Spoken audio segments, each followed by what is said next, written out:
All right, good afternoon. My name's Cole Schupel. I'm with Gallagher. I'm here to moderate the session. Love to introduce Jeff. Jeff Harry combines positive psychology and play to heal workplaces. Jeff was selected by Bamboo HR and Engagely as one of the top 100 HR influencers and has been featured in the New York Times, Mashable, Upworthy, HuffPost, Shondaland, Nat Geo, NPR recently, and Wired. Jeff has worked with Google, Microsoft, Southwest Airlines, the NFL, Amazon, and Facebook, helping their staff to infuse more play into the day-to-day. Please give it up for Jeff. Oh. All right, what's up, people? All right, so this is what we're gonna do. Because I'm a play guy and I have to start with play, you can't just talk about it. I want you to pair up, preferably with someone you don't know. But look, introduce yourself to someone, connect with them, shake their hand. Now you need a pen and a paper for this, and this is what you're gonna do. Are you ready? All right, I want you to look at your partner. You got a partner, right? So everyone's got a partner. You have 1 minute to draw them right now. You have 1 minute to draw them. 1 minute to draw them. Oh, what are you talking about? Oh, what are you talking about? 1 minute to draw them. You gotta draw them. Unbelievable. 1 minute. By the way, it's not 1 minute anymore. It's 45 seconds. Oh my gosh. I don't know how to draw. This is horrible. I should not have come to this workshop. What's happening already? So for people, come on in, sit down next to someone, find a partner. We are drawing them like we are in third grade, people. All right, no pressure, but you do have 30 seconds. You have 30 seconds only. Make sure to capture the aura, the essence, everything about them. The shadows. Make sure you capture every color. I only have one color pen. This is unbelievable. No pressure. Down to 10 seconds, though. 10 seconds. 9, 8, 7, 6, 5, 4, 3, 2, and 1. All right, you got to show it to each other. Go ahead. 1, 2, 3, show it. Oh, my gosh. Oh, I'm so sorry. Oh, my goodness. I didn't mean to. Why so many apologies? What is going on? Okay, everyone, calm down. Calm down. I'm going to give you another chance. Flip that piece of paper over. Flip it over. Flip it over. If you just arrived, pair up with someone. If you can't pair up, then do it as a group of 3. All right, flip your piece of paper over. All right, here's the deal. Take a look at your partner. If you have to apologize, I get it. Go ahead. Okay? All right, now look at your partner, right? You have 30 seconds to draw them with your eyes closed. Go. Eyes closed. No cheating. No cheating. I see in the back, Olivia, I see you cheating. No cheating. Eyes closed. If you don't know, if you just got here, just start drawing random people. Like, don't worry about it. But do it with your eyes closed. I'm seeing some people cheating. No cheat. Make sure to capture the aura, the essence. You might not even know where your pen is. Your pen might be gone. Might be off the paper. No pressure, but down to 10 seconds. 9, 8, 7, 6, 5, 4, 3, 2, and 1. All right, reveal. Oh my gosh. Why are some of these better? Why are some of these better? Why are these ones better? I don't understand. Goodness. Okay, here's the deal. What I want you to do, sign it in the corner, sign your name in the corner, and go ahead and hand it to the other person. If they get nothing else from this, they get a poorly drawn picture that will go on their fridge or probably the garbage. It's going to be more so the garbage, but go ahead, hand it over. Audrey, I'll draw you later. I'll draw you and Cole later. All right. Goodness. Okay, are we awake now? Are we awake? Okay. I was worried. We just had lunch. A lot of people after lunch are like, oh gosh, I've come here to do sleep. Okay, so there's two reasons why I do that. First, it gets you out of your head. But the second reason is to ask you this question. Which one did you judge yourself more with? Number one, where you could see, or number two, where you couldn't? How many people are number one, where you could see? Okay, I'm confused. I do this all the time, and everyone says number one. Why? You had more time, you could see. Why? Why'd you judge yourself more? Just throw it out. Because you could see, and you're like, this is going really badly. And I'm going to have to show this to someone in a second. Well, why else? Perfectionism, right? Like, I'm not an artist, but all of a sudden I have to be, and this person's going to judge me, and then the world's going to come to an end, right? Like, you know, like, why else? I didn't have the excuse. I didn't have the excuse, right? So here's the deal. In this workshop, because it's about making work suck less. So we're also going to make presentations suck less, right? So because as part of that, we're going to be doing a lot of interacting and a lot of playing. But I need you to let go of that perfection. I need you to start playing in order for not only you to get a lot out of it, but for the people that you're partnering up with. Cool? So we're going to be doing a lot of fun things. And then also I'm going to obviously talk about the topic as well. But I'm all about the play part of it. So I usually do it with my friend Sam. We just did it at MISHRM National and Atlanta and a bunch of other places, and she couldn't be here, so I'm representing her and me. So I'm going to be sharing both stories of me and her. And if you want to stay connected with me, feel free to scan that. So we're talking about making work suck less by fixing broken HR systems. So do y'all feel like work's kind of broken? Like, do you feel as if it's like, you know, I just meet a lot of people. I travel all over, and work just sucks right now. For like a lot of people, it just sucks. It's to the point that some people are like, I don't even want to work anymore. Like, can I just like figure out a way to just not work? And the fact that we're at work 2,000 to 2,500 hours a year, those are the numbers, right? How do we make it suck less? And if you think about it, out of any department that actually makes work suck less the most, it's HR. HR are the badasses that actually keep the glue together. So before we do anything else, we got to first celebrate. So turn to your neighbor and be like, you're a badass. Thank you for what you do. So there you go. Yeah, what do you know? Thank you. This is great. You're amazing. But let's not just start there. Let's keep going. So then this is what I want you to do. What I want you to do is this. I want you, on a piece of paper, I want you to write this down. I want you to answer this question. What value did you bring to your organization? Why are you so dope? What have you done that has basically saved the organization, got people through the pandemic, saved someone from quitting their job? What value do you bring? Why are you so amazing? I want you to write that down. Go ahead, write that down. And be braggy about it. Don't be modest. Write all the things that you think you do really well.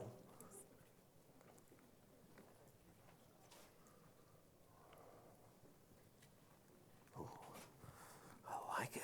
Everyone's all quiet and focused. This is good. This is a fun group. All right, at least write one more thing down. As many fun, amazing things as to why you're a badass. All right, and give me a thumbs up when you're ready. Okay. All right, this is what we're going to do, because we need to be doing this a lot in order to make work suck less. In a moment, what are you going to do? Cole, we'll do it. So Cole and I will stand up. We're all going to be standing up. All right, go ahead, Cole.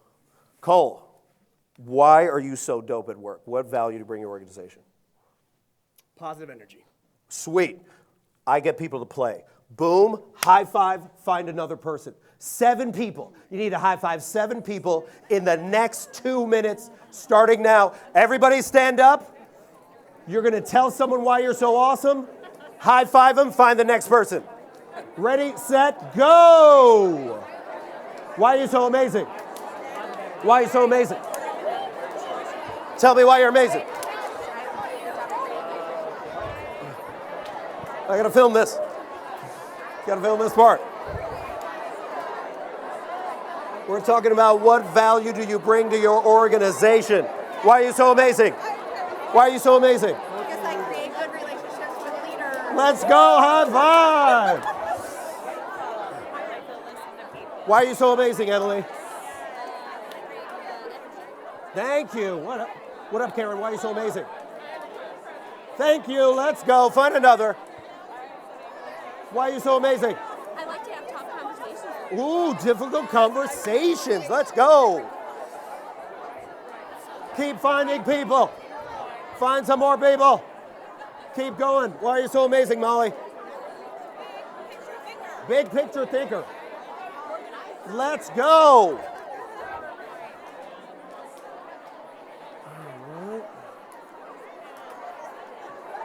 Audrey. All right, find two more people. Find two more people quickly, quickly. Find those last people. Find those last people. And then find a seat. And then find a seat, find a seat. Thank you for just being on the spot, Cole. Well done. On the spot. I'm getting you ready. I'm getting you ready for that stand-up routine. Cole will be doing a stand-up routine after this, everybody. All right. So, how was that? Why are we not doing more of that at work? When are we celebrating? I do a whole workshop on just celebration, right? And there was this football player that I was talking to, and he would talk about how every good play, they would high five. Every good play, they'd do a body bump, they'd do something. And then he left football, and he worked for a radio station. The first day he worked for the radio station, he saw someone that was like making a sales call for radio, and they were doing really well, and then they made the sale. So then he ran up to the person and was like, great job, like high five. And the person's like, why are you so close? Why are you so excited? It's 7 a.m, right? And it was just like, well, when do you celebrate? And that's my question to you. When do you celebrate? When are y'all, you got through the pandemic. Did you celebrate that? You saved someone's job. Did you celebrate that? When are you actually celebrating? We're talking about anything. We're talking about systems today, but one of the most important systems is humanity. We're the only department that has human in the title. So when are we actually practicing our level of humanity? So this alone, right? Finding out what is so dope about some of your staff and actually celebrating those people and figuring out your way of doing it. Cool? So can we celebrate more? All right, so then let's move on. So what are we covering today? We're exploring HR systems that are inherently broken and ineffective. When I say HR systems, I'm not talking about just HRIS systems or the things that you can buy in the exhibit hall. I'm sure all of them are really amazing. It doesn't matter if you have a horrible work culture. You could have the best system, but if people are toxic, it doesn't matter what the tech is like, right? The system is still broken. Then we're going to discuss why we need to focus on humanity and empathy in the workplace as it pertains to systems. And then we're going to identify ways to infuse humanity and empathy into the system. So frankly, I don't want to talk about this if we're not going to do stuff. So I recommend anything that you do here, try it out. If it doesn't work, let me know. If it does work, let me know. This is all about play and experimentation. We're all figuring this out as we go along. If one thing I learned during the pandemic, most people have no idea what they're doing. We're just all making it up as we go along, right? And then people bullshit and they just be like, well, let me tell you what to do. And you're like, were you around during the last pandemic? Like, I don't understand. Are you 120 years old? Because if you're not, you need to shut up right now. Like what are we talking about? So this is what we're going to be covering. So let me first define this, because you already know where human resources is, but I talk about systems, a set of principles or procedures according to which something is done in a framework, right? So we're going to talk about different frameworks. Now, when you see a frame, I'm going to talk about 3. When you see one that you do not like or you have issues with, just give some snaps. I just want to hear some snaps when you see it, all right? So let's start. Okay, so let's start with the applicant tracking system. When you upload your resume and then on the next screen it asks you manually, I love that, input your employment history. How frustrating is this, people? How frustrating. Here's a question for you. Usually if I have more time, we actually do this. When was the last time you applied for a job in your own company? Do you even know where it is? Not on LinkedIn, I'm talking about on your website. How long does it take you, right? Studies have shown that 92% of people are not finishing. And they're not finishing because it takes up to 51 clicks to get through it. Amazon, when I'm buying a really bad purchase, I should not, like another like Netflix something or whatever it is, 2 clicks. Why is that easy, but why is this so difficult? So if there's one challenge that I would put out to you about making work suck less, is to ask yourself, is your tracking system represent the mission and values of your organization? Is it even fun? Or is it painful to get through your application, right? So that would be the first thing. Okay, second one. Oh, this one is so frustrating to me. Bossware, employee monitoring software. How many people know about it or have it or seen it? It's getting worse. So I just saw, I think 2 days ago, AI was AI. We'll talk about that later. So AI, they were monitoring a office, and they had put names next to all the people, and you can see as they're moving around, and they measure how many times people go get coffee. Like, how is that helpful? Like, this bossware stuff was the stuff that was done during the pandemic when you were like, oh, well, we don't know if people are doing any work, right? So I remember Sam, who usually tells this story, she had an aunt she was visiting, and she was like, where is she? And she comes running down, the aunt comes running down, and she's just like, hey, I have like 2 minutes, and then I gotta go back upstairs, and then I gotta swirl my mouse, because they gotta know that I'm working, and then I'll come back down. So like we're gaming these systems because like this is not helpful. There's no humanity in this, right? There's no trust built. So that is also problematic. And then this one, of course, oh, who makes employee surveys or has to deal with employee surveys? Raise your hand if you have to. Oh my goodness, painful, painful to make. Sometimes they're painful to fill out. And then a lot of times people want feedback, but they don't want it in this format. They want you to just tell them how it actually is. And a lot of times we lose this, right? 7% say their companies act on the feedback. So I spend all day filling out this form. Someone worked so hard on it. We put so much money and resources into it, and then nothing changes. And sometimes nothing changes because we're too scared to make the big change.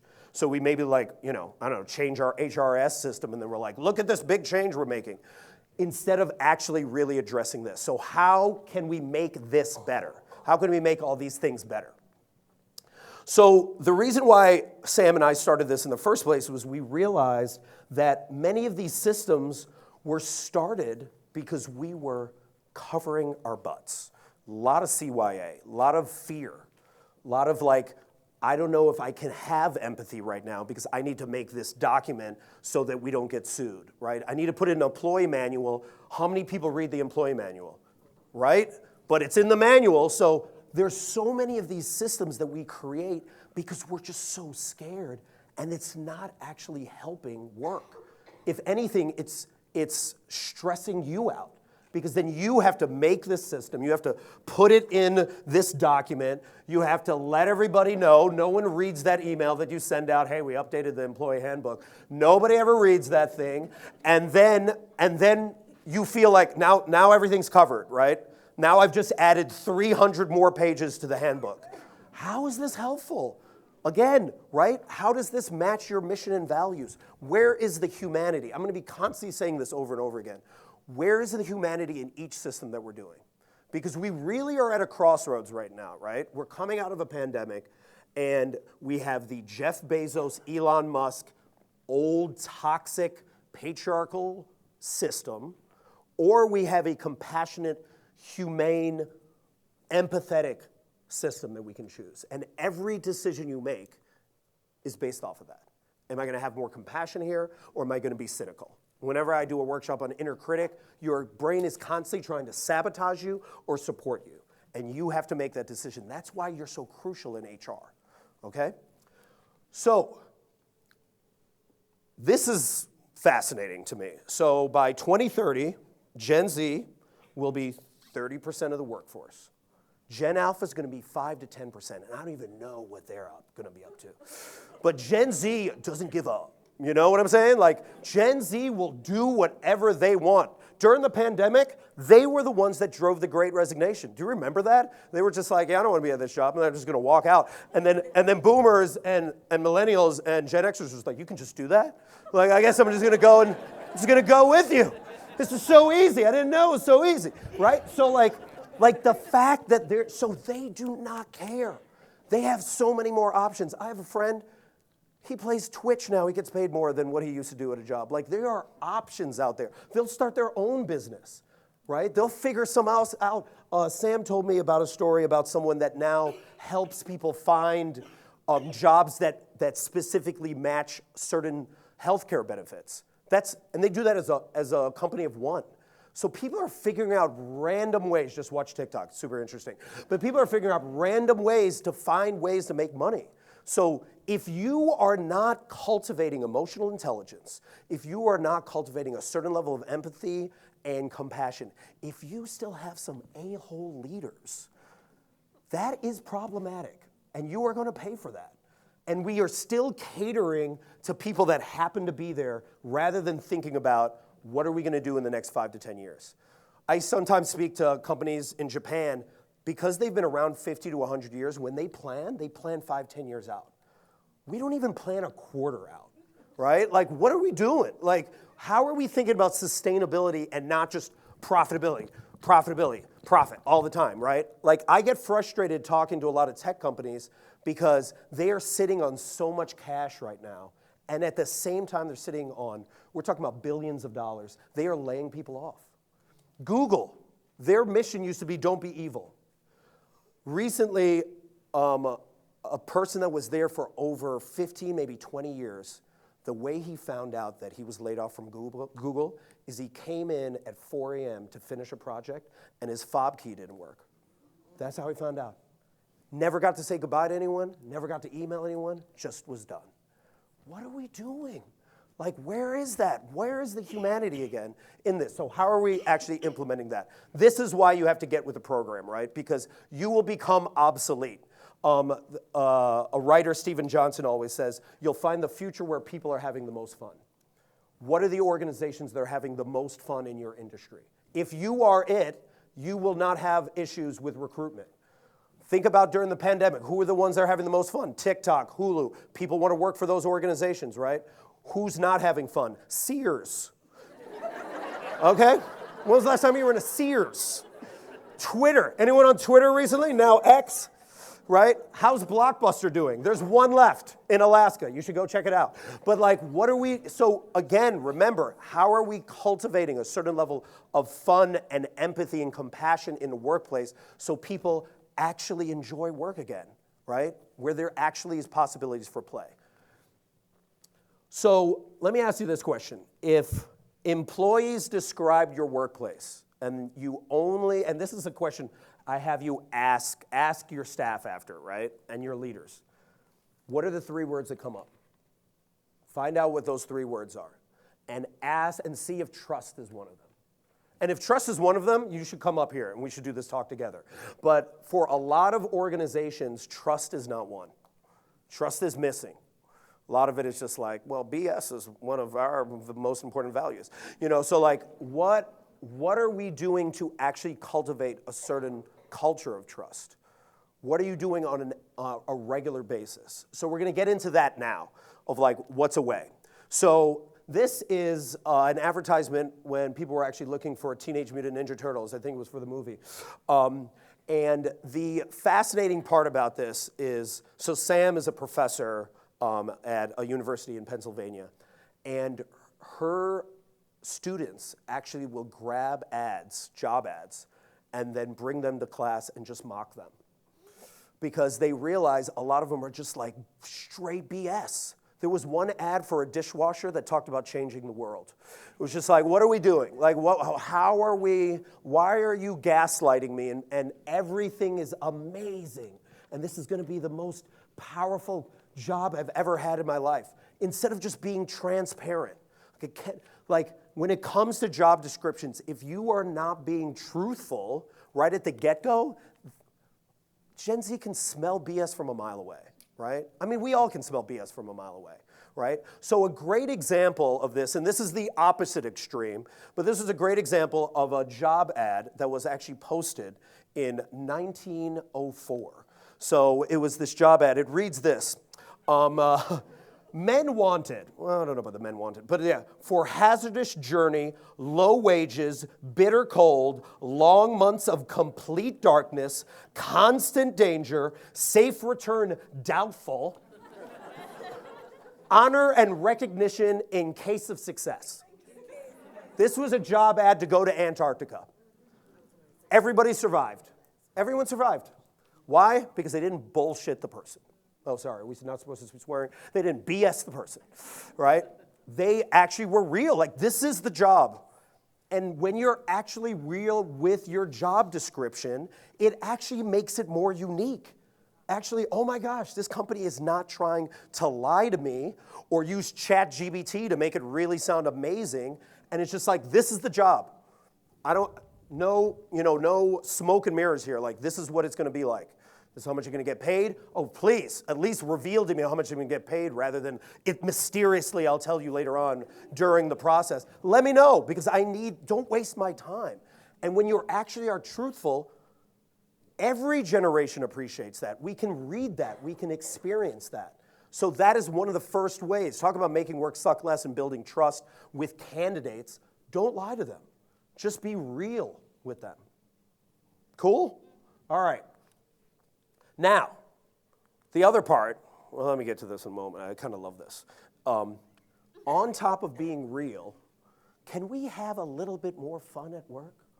Can we allow our staff, don't be your full authentic self because some stuff is for therapy, like we don't need that. Some of that's for your friends, but some of it, can we allow our staff to be a little bit more nerdy, a little bit more of themselves? Can they express themselves? So a reason I bring this up is, how many of y'all know about the Milwaukee Public Library? Has anyone ever heard of the Milwaukee Public Library? Right, okay, so people are like, well, my job sucks. It's not a very exciting job. The Milwaukee Public Library, people. I thought, why would I know anything about it? They hopped on TikTok and started filming their staff doing the most ridiculous things, right? Like their librarian, when a book recommendation makes you happy, or practicing for World Chess Day, right? They started blowing up on TikTok and Instagram, just being themselves, not doing anything that is different from them, not pretending to be cool, right? Just revealing what their staff was like. And because of that, all of a sudden, they got huge followership on these platforms. And from that, what happened? More recruitment. More people actually coming to the library, more circulation, more people being proud of the library. Why can't, if a public library can do this, your assembly line company or your widget company can do something like this. Just pull out the camera and be like, what's it like to work here? What's it like to work here? And sometimes they might say something you don't want them to say. But but at least you'll know, like, the more we can be authentic, and that word is used way too much, but the more we can actually be real, the more people can actually be like, oh, maybe I want to work for that organization. Oh, I connect with these people. Oh, this person is super nerdy. I'm nerdy. Maybe our values align. Tell that story. We need more of that story. So let's stop with the video promotion that is 2 minutes long, that is just like, it's great to be here at Rockefeller. And you're like, ooh, like, did you hire that guy? Like, why does he look so perfect? Like, I don't want to work for that organization, right? I'm a play guy, so we talk a lot about how play is the opposite of perfection. And perfection is like rooted in like ego and shame and constantly trying to be right? That's not fun. Play is rooted in curiosity, a sense of wonder, a sense of awe. The reason why I wear this ridiculous bow tie is to remind myself we're all wearing costumes. Like, we're all pretending to be serious, but like a lot of us don't know what we're doing. We're just making it up, right? But the more you can just be more vulnerable like that, the more people actually want to work with your organization. So let's, again, from the job application standpoint, right? But then also the recruitment application. How are you making work suck less? You're allowing people to see you for you. Sweet? All right. So when you're actually doing this, what happens at a high-trust organization when you're actually being vulnerable? 70% less stress, 13% fewer sick days, 76% more engagement, less burnout, because people are not BSing. Imagine going to a meeting and being like, why are we at this meeting? This is kind of wasting all of our time. Wouldn't that be so enjoyable to be like, we don't need to have this meeting? Or why does this meeting have to be 60 minutes? Can we make it 22 minutes? Great. Not wasting people's time. High trust organizations can call each other and have difficult conversations with each other, right? So again, talking about making work suck less, the more we can be real and stop being passive aggressive or stop being nice. Like I say this all the time, stop having nice meetings. And what I mean by that is nothing important can emerge, right? Where like it's a meeting, but it's really a meeting between two people and everyone else has to sit there and listen to it. Like, oh, hate that meeting, right? Or it's a meeting where like one person's just talking for like 80% of the time and you're like, what, are we at a TED Talk? Like, what is happening? Why are we here, right? High trust organizations call people on their BS and don't waste people's time. So let's make sure we're doing that. So this is actually a really fascinating study. So I believe this was from MISHRM. They found that 55% of CEOs believe a lack of trust is a threat to the organization. But here's the rub, and this is where you come in. They have no idea what to do about it. They have no idea. They are scrambling. Do you remember how they were scrambling during the pandemic and you had to figure stuff out? You were the one. Think about it. How many of you saved your organization, right? Or figured out, like I had someone that was working HR, they had to call up like a pathologist at UPenn to figure out what to do the second day afterwards. We were constantly saving all of these CEOs' asses, constantly, right? And then they have the audacity to say that we're not a revenue generating department. I hate when they say that. Are you kidding me? How many jobs have you saved? How many people have you recruited? How many people have you kept in when they were like, I'm about to quit? And you were like, let's sit down, let's have a conversation. Maybe you should, but let's hope. Well, I'm thinking about it as well, but let's have that conversation, right? So I challenge you I challenge you to challenge the sales department, the marketing department when they're like, well, you're not revenue generating. Do you know how much money sales wastes on dinners and all that other stuff? They are losing money a majority of the time. So I challenge you at some point with all the other HR people, add up how much savings you've done and see and show that and be like, what do you mean we're not revenue generating? Here are the numbers. What are you talking about? So challenge that. Challenge that. I'm just done with that. So anyway, going back to this part regarding CEOs, they right now do not know what to do. They know people are quitting. They have theories about it. All their theories are wrong. This is why there's so many strikes going on right now, because they're guessing completely wrong. This is where you show up. This is where you are like, I can save your ass. I can make you look good, but you have to listen to me. Are you finally ready to listen to HR and stop listening to the sales department and Chad? Because Chad has no idea what he's doing, all right? He talks a lot.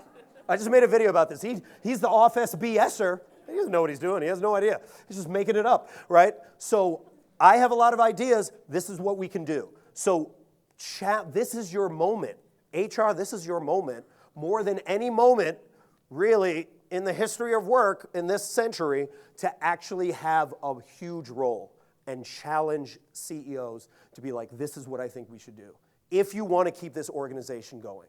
Now, someone was talking to me yesterday and they were just like, well, I have a CEO that is a micromanager. How many people? Micromanager? Yeah, right? Or I have a CEO that's a straight just a-hole. Anyone? Yeah, right? And some people are like, I'm not going to raise my hand because he's standing right there. You know? And yeah, they were like, I'm a micromanager. Yeah, so what do you do with a micromanager? And I was like, well, do they want to change? Like, do they want their company to grow? Because if they want to micromanage, they can, and then their company will suck, or they can choose to grow. This is their option. So if you figure out how you can communicate at this point, this is the crossroads, but you have to listen to me in order to do it. This is your moment. So think about that for you. What is the difficult conversation you need to have with your leadership right now in order to either save your company or make sure that your company actually starts to expand and grow, especially now in this very tense time. So now let's, Cole, we're going to get to this in a moment. So now what I want you to do is this. So in a moment, you're going to be breaking up into groups of about 3. And we're going to do something that I want you to try with your staff when you go home. I want you to try it when you recruit. I want you to try it when you're onboarding. I want you to try it when you're doing performance evaluations. And it's this idea of understanding, why are you here? Like, what's the reason for you doing this? So I got this idea from Marshall Gans, who's a professor out of Harvard, who worked on a lot of campaigns because I did a lot of campaign work. And what we did was, before we knocked on any doors, and remember, we're not getting paid for this. Before we knocked on any doors, before we made any phone calls, we just sat around and just talked about, like, what are you doing here? Like, so we started to hear people's stories. So for example, like, I have a really good friend, and she has brain cancer. And fighting in this campaign would actually potentially save her life. So that was my story, right? And someone else was talking about how their parents have pre-existing conditions. So we started sharing stories that late into the night when we were doing work, and I'm like, okay, I'm done, I'm tired. I would start to walk out of the office, and I would look around, and I would see all these people, and I knew their story. I knew their story, and I would turn my butt back around and go back to work. So when you're sharing stories like that remind you, why are you at this organization now, or why are you staying? What are you doing still here?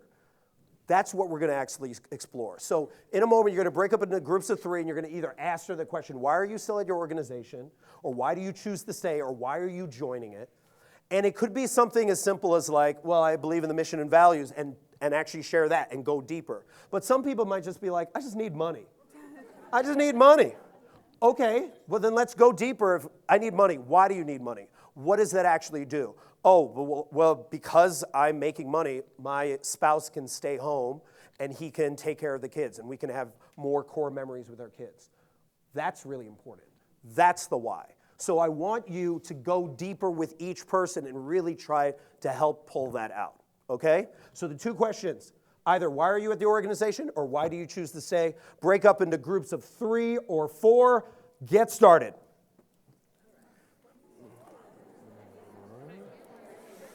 Okay, there we go. So we're sharing your story. Why are you at the organization? Why do you choose to stay? And look at them.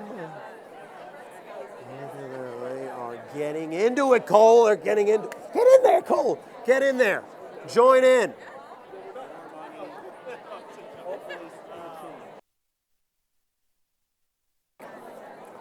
Thanks, Cole. Okay, everyone. Okay, wrap up and high five your partner. High five your partners. Thank you. Thank you for being so awesome.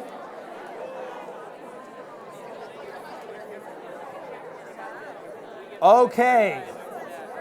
So, as you were listening to some of these stories, were some of them where you were like, ooh, I want to work there? Like, that sounds awesome. Like, that place is amazing, right? So, Cole's going to be running around in a moment, but first we have to give a huge applause for Cole and Audrey today. They're helping out. So everyone give it up. So, was there a story that you heard that you felt was really powerful and you were like, oh my gosh, that needs to be shared? Or did you share one that you were like, oh, I think people would be moved by this? So raise your hand. I know it's going to be brave. You can do this. If you heard one of those stories. Cole is running over. And feel free to stand up and then just introduce yourself. Not the whole bio, though. I was born on a cold day. No, I'm just kidding. I love it. Keep going. I'm already in it. I'm in it now. Well, actually, it's about all 3 of us. We all said that we want to retire from the companies that we work for now. Wow. And why? We don't want to retire today. Well, right. No, not retire. But why do you want to? This is like rare for someone to stay for the whole. What is it about that company? Well, I just think that, probably our goals in our careers just really reflect in the mission of the organizations that we work for. So we not only love what we do, but we love doing it for an organization that, has the same objectives that we feel in our heart, especially in HR. Yeah. So if I was interviewing for your organization and you told me that, I would strongly consider be like, ooh, this is a dope organization because their actions are actually speaking that. So thank you. Give it up. Does anyone want to sing? I'll sing. We're gonna have a whole talent show at the end of this, everybody. All right, one other one. We can do this. You got this. Yeah. I do feel like a lot of times working in HR, you are forced to like back up policies or decisions that you don't necessarily agree with, and you're kind of in that awkward position. So the reason that I like my organization and why I choose to stay there, it is a family-run company, and they genuinely care about the people who work there, and they make decisions with our employees' best interest at heart. And I've been there for almost 8 years and never felt like I was in this awkward situation where I needed to defend something that didn't align with my own personal values and how I feel about things. So to me, that's the most important, and that's why I stay there. Yes, let's go. Okay. One more. One brief one. I'm sensing. Come on. There we go. I knew it was over there.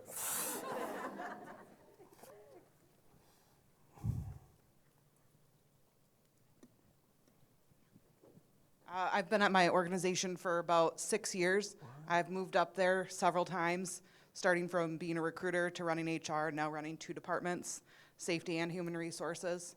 So my boss has invested a lot in me, the owner of the company, and he always tells me whatever you learn here, you can take anywhere, yet I don't plan to go anywhere else.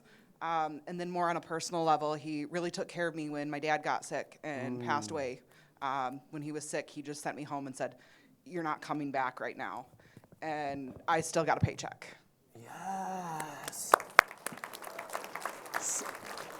So not only do we tell those stories because it feels good, but actually from a positive psychology standpoint, you are actually cultivating and building community and relationships. So, I won't go through that actual slide because I don't have it, but when you're telling stories, this is why storytelling has been happening since the dawn of time.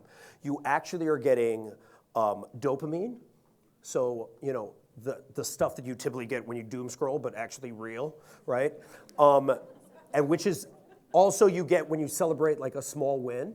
You actually also get oxytocin. That's the love hormone. It's the same feeling you get when you're like holding a baby or, playing with that pet that happens to be in there. Has everyone touched that dog yet? It's amazing, but he's always hungry. You also, if you actually calm yourself down when you're thinking about why am I at this organization, and you have people do it quietly, you're actually conjuring up a certain level of serotonin, which is a mood stabilizer. And then for a lot of people, they were sharing their stories and they started laughing, right? Whenever you get someone to laugh, you're taking pain away because those are endorphins. Endorphins are a painkiller. So anytime you can get people to laugh, especially at a meeting, to take pain away the meeting or just cancel the meeting, right? But this idea of like you're getting a dose, dopamine, oxytocin, serotonin, endorphins, every time you tell a story, right? So when you're telling stories during the recruitment process, right? Or you're onboarding and everyone's sharing like, well, I just joined this organization. Why'd you join this organization? I've been here for 6 years. This is the huge reason why I'm staying here.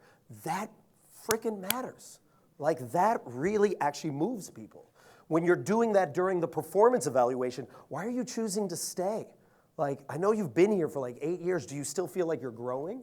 When you have that real conversation with people, they actually start to care. And they're like, oh, you see me, right? Whenever I talk to employees, what do they want most? To feel seen, heard, and appreciated. How are you communicating that? So that's the question I put out to you. What are you doing on a regular basis to make sure they feel seen, heard, and appreciated? How are you training your managers to do that? And even ask them this, when do you not feel seen, heard, and appreciated? When does that actually happen? And how are we actually addressing that? Sweet? All right, last thing regarding this storytelling, because I just need to share this. So I was doing this for the city of Rancho Cucamonga, California, and I also love saying that, Rancho Cucamonga. I was talking to this maps guy, this GIS guy, and we were doing this exercise, and he goes, I don't know why I'm here. I don't know what my why moment is. And I was just like, well, what happened in the last year? Like a memorable moment in the last year. And he mentioned, well, there was one time when like a bunch of firefighters came to thank me. And then he was like, actually, I think it was like the whole group. They came to thank me. And at first I didn't know why. And they told me that because recently one of their firefighters had died. He had perished in a fire trying to save a family. And when they did the funeral procession, someone needed to draw the map. And he did the map that actually covered a majority of Rancho Cucamonga so that all these families could come out and thank the firefighters. And a lot of these firefighters did not know how much the community appreciated them, and especially the family of the fallen firefighter did not know how much everyone cared. He didn't realize that he just thought he was making maps. But instead he created community and this core memory for so many people. So like each and every job is so important, but we have to understand what are we doing and why are we doing it. So dive into that. All right? All right, we're close. Now we got to talk about something that is so painful to me. Okay. Performance evaluations. Oh my gosh. In this review, I'll pretend I can accurately characterize you with a 2-digit rating, and you pretend this is a meaningful process of self-reflection. Okay? We waste so much time on performance evaluations. 91% of companies conduct them. Massive losses. Massive. Only 14% of employees feel inspired after one. How many of you hate performance evaluations? Just despise them. Okay, so then this is what we're going to do, because we need some catharsis. Go ahead and pull out a piece of paper quickly. And what I want you to do is I want you to briefly write down everything you hate. Now, this is a piece of paper you're not going to have for later on, so don't put it on the same piece of paper you took your notes. But I want you to just write down everything that you don't like about performance evaluations. Just write them down. Write all of it down. Get as much out as possible. Wait, what? Either we're getting the evaluation on ourselves or Or you're doing it. Either way. Either way. Just whatever you despise about it.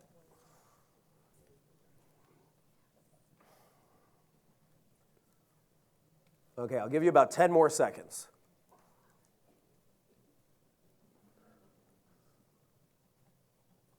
Okay, so has everyone watched Office Space? Has anyone, raise your hand if you've seen Office Space, okay? Do you remember the printer scene? So usually I have music for the printer scene, but this is what we want to do. Everyone, I want you to stand up. I want you to stand up. I want you to hold the performance evaluation paper in your hand, okay? Look at it. Get a good look at it. And just like in Office Space, what I want you to do is I want you to go ahead and crush it and throw it to the ground. Throw it to the ground, step on it, and then if you pick it back up and throw it at somebody, just throw it around, get it all out. I'm recording this for quality assurance purposes. Excellent, excellent. High five each other and sit down, sit down, sit down. Can we do this from time to time with any of our systems? Can we just be like, all right, I need to express a certain level. So usually I play the NWA music with it. And I was doing this in Atlanta, and then it just started swearing right over. And I was like, no, wait. I can't have that on the recording. Okay, so we can't get rid of performance evaluations. I get it. Everyone has it. The system's there. We're not going to be able to abolish it, right? But we can bring some level of humanity into it. So when you're looking at your performance evaluation, I want you to instead think about what would you want? Not even an evaluation. What do you need? Let's start with what you need.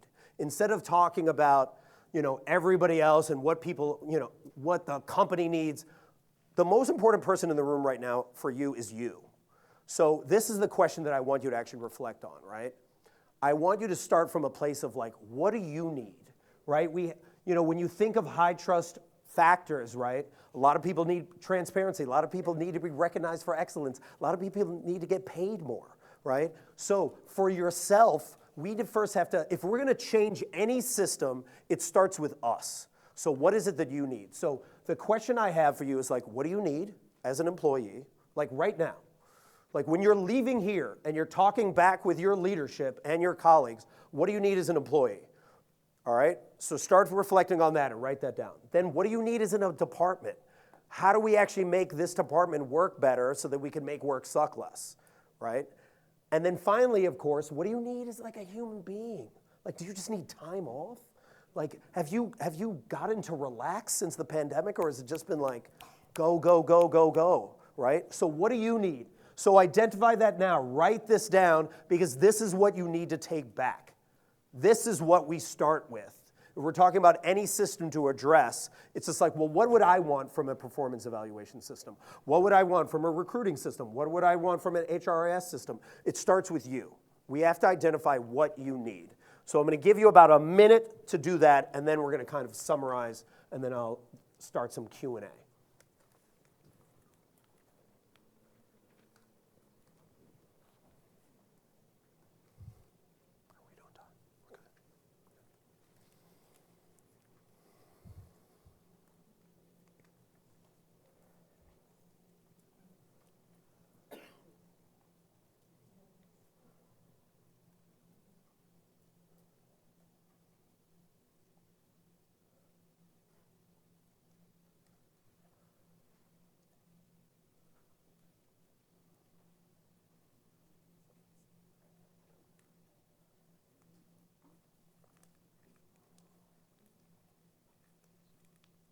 All right, I'll give you about 30 more seconds.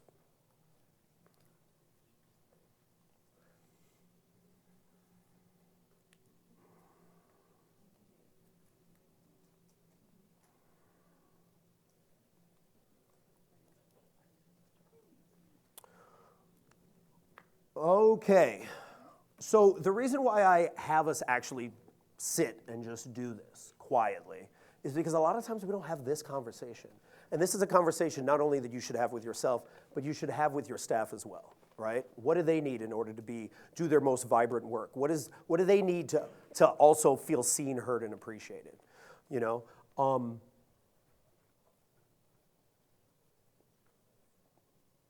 I've been now traveling for the last 2 years, talking to so many companies and so many MISHRM events that it's a blur now. Like, I see that swag all the time. Like, I don't need all of it because it's the same stuff all the time. So we got to up our swag game. But the other thing, and this is what kind of pains me, is like, we all know that stuff is just not right now. We all know that stuff's a little bit off. We all know that people are just a little bit meaner, right? A little bit less compassionate. And it's because we're all like hurting in some way. But when we start to have like conversations like this is what I mean by like systems and how do you make them suck less, is we start to infuse humanity in any of these systems and be like, what is it? What do you need to feel seen? What do you need to feel like a human being again at work? Because you're not a cog in the machine. Like, that's how people leave. That's why so many people of various generations are leaving, because they're like, I don't want to be used anymore. I don't want to be exploited. Why are there like 5 major strikes happening right now? Because people are like, I'm done being exploited. I want you to treat me like a human being. So how are we doing that? So it starts here, and it starts with these questions. All right? So in summary, let's stop trying to be perfect, right? Perfection's opposite of play, right? And let's start being more transparent. Don't BS people, especially in the job recruitment, especially how you talk about the organization. Just tell the truth. People want to hear more of the truth. Understand why people are staying at your organization. Is it because of their family? Is it because they're looking out for you when some tragedy happened in your life? Like, how are people looking out for one another? And are we communicating those stories out into the world so that I want to work for your organization, right? And then lastly, start with yourself as the employee. For any of the things, any of the systems that you're dealing with, be like, what is it I would need from this system? From this performance evaluation system, from this recruiting, from the job application, like what would I actually want if I was trying to apply for a job here? Let's actually start with us. Not from like a selfish standpoint, but from a standpoint of like a human standpoint, right? Because I'm tired of us all acting all the time. Like pretending that things are great when there's like a fire, a trash fire everywhere, right? Just think about how many fires have you put out in the last 6 months, right? How many times have you saved people from, probably like saying something they wanted to say to their manager, and you're like, I don't know if that's a good idea. Like how many times have you mentored someone and actually helped them get promoted? So that they actually were able to like afford a house for the first time in their life, right? Or you hired someone and they're the first person out of college and you gave them their first job. What are the impactful moments that you're actually doing? And how are we celebrating that? Because the more we bring humanity, the more we bring our human part to human resources, the more we make work suck less. Dope? All right, Q&A, let's go. Last thing. I also, we're doing a study on burnout, and we're actually studying burnout over a certain period of time. So if you want to join our burnout study, join this. Also, we put up a course on how to make work suck less as well. That's right up here. It's about social media and making more Milwaukee Public Library type posts. So if you want to scan that, go ahead and scan that. Now, let's do Q&A. Questions? Any questions that people have? Don't be shy.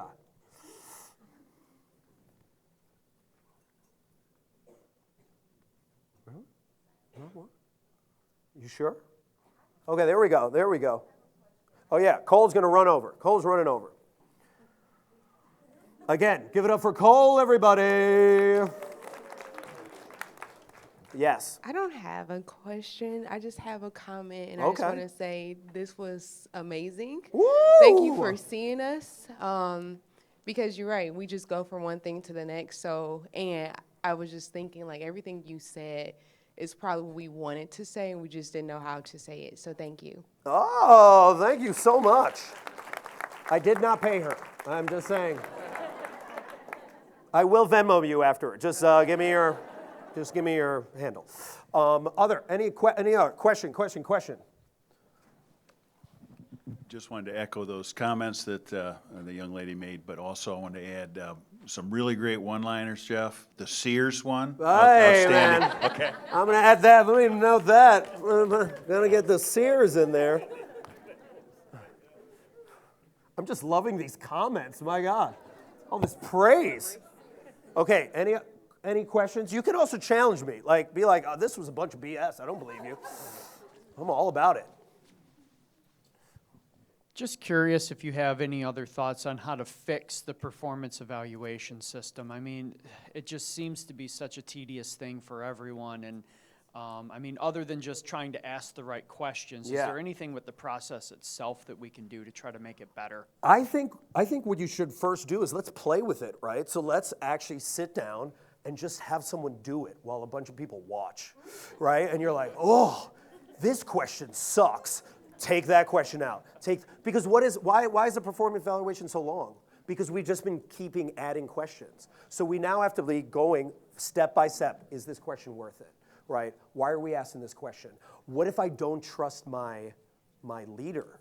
Can I ask this question? Am I getting the right answers from this? Because sometimes that part is really frustrating where it's just like, well, when I'm filling out my self-eval, I gotta be boastful, but I also can't be too boastful, right? And then that other part, and I hate this part, where they're like, well, we've already given out 7 exceeds expectations, so we don't have any more to give out now. So you meet expectations. You're like, what does that even mean?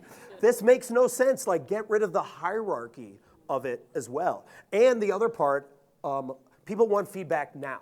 They don't want it like a year later. So what are we doing on a regular basis? Oh, now the hands are coming up. Cole. Oh, we have 1 minute. We'll take one question.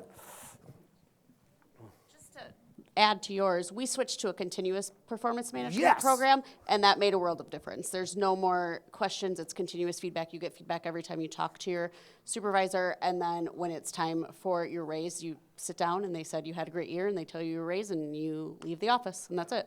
Boom, there it is. All right, on that note, everyone high five each other and thank you for coming.